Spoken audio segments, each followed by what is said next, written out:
Spiel 2014. I'm sitting here with Mark Wooten from Aldrac Entertainment Group, and he's here to talk about their newest game, Lanes, by David Short. So would you get into it? Absolutely. So when I first played this game, when we saw it when David brought, my first response was, oh, Mancala, it's like Mancala, the African game. And he was like, oh yeah, that was the inspiration, I love that game too. So for anybody who's played that game, they're going to get an immediate insight into how this works. And it turns out both David and I are huge fans. This is the second game in our kind of travel series. Obviously we did trains, now we've done planes, and who knows, there might be a third one. But this is a game about trying to get a party of people onto their aeroplane. Instead of actually flying. Instead of actually flying, yes. So the game comes with an airport board which is double-sided. It's got a basic on this side, and after we've gone through, I'll show you, it's got one on the other side, so you can play it both ways. Fundamentally, the way the game works is by picking up groups of cubes and simply dropping them off on the way around the board, one at a time. You can choose to stop at any point, but that's your process for moving around the board. And each time you pick up a new set of cubes, it's got to be a set that's got one of your colours in. All right. Okay. So you can move again, like so. Now, if you had one of your color along with another color, would you be able to pick up both? You pick up both. Yeah. Your opponent as well. Yeah, you pick them all.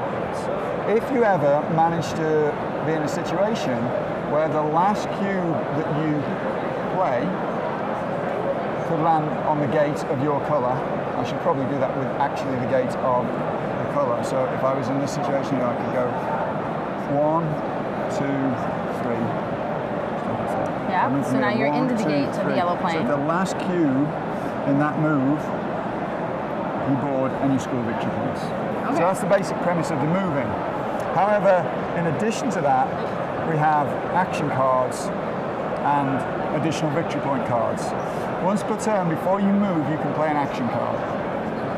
You can play a card for its action would be a better description of that. So this one, for example, allows you to move backwards against the normal flow. This one allows you to move one of your party to ask a question at a help desk. This is the help desk symbol, and you can see this airport very helpfully has a help desk at either end.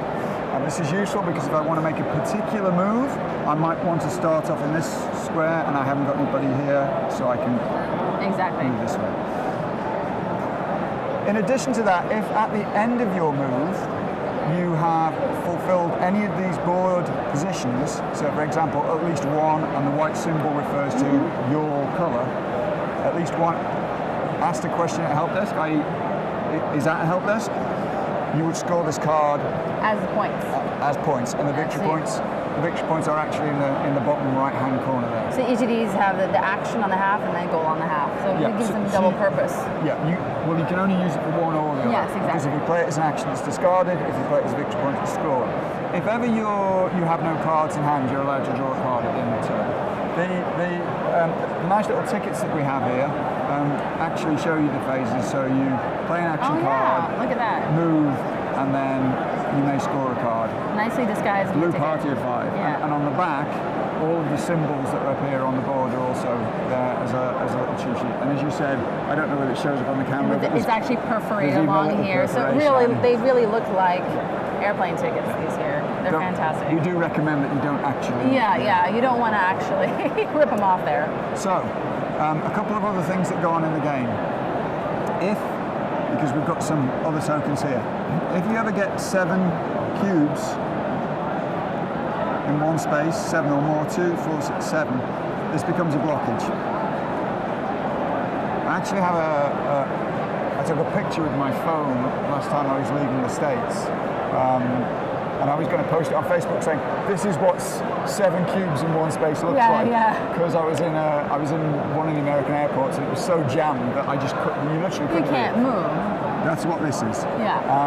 There's been a security incident, you've got 2 planes trying to board at the same time, whatever it is. You can't move through a space with a blockage, so you have to stop there. And it gets worse. And it gets worse. Ouch. So the only way to resolve this is to pick this up and start moving this. All of them. So you're kind of forced to. Yeah, you can stop anywhere. So I could create drop a new blockage I could create a new blockage where I wanted it to. Yeah. The other thing about this is you can board the neutral passengers. These are passengers that are not part of any of your party. If you board a passenger onto a neutral plane, you get to draw 2 more cards. Which is nicely illustrated on the plane itself, yeah. Exactly. And in fact, if you play with less than 4 players, you still play with all 4 colours, but they also become neutral tokens, and we just play with the other side of the plane. Oh. So that shows that these are neutral, Exactly. neutral tokens. The game ends when somebody's boarded all of their passengers, or when there are 12 total passengers been boarded on all planes. All right. At that point, you score victory points for all the passengers you boarded, and you score victory points for any of the goals that you've achieved.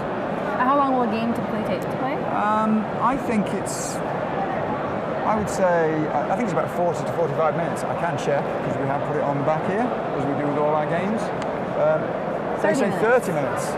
I think probably 45 minutes the first couple of times through. Yes, exactly. I mean, I think it is. I think it's a 30-minute game once you know it, but I'm always cautious about underestimating how long it takes to play a game for the first few times. And how many players? 2 to 4. 2 to 4. And you mentioned something about advanced rules on the back of the. Yeah. So there's 2 ways to customize the game. We have these tokens off the punch board. So what you can do with this is you can change the way the airport is laid out. So for example, if I want my fine dining not to be there but to be here, I've got enough of these neutral tokens that you can to cover, and I can move this around. So people can experiment with the layout so they can play different airports. Exactly. And then on the back you said there was... On the flip side, turn that over. Oh, that looks a lot different. Yeah, there is a different airport. So this one, again, you always follow the arrows, but when you get to the central point, you can come back round, or you can go the other way.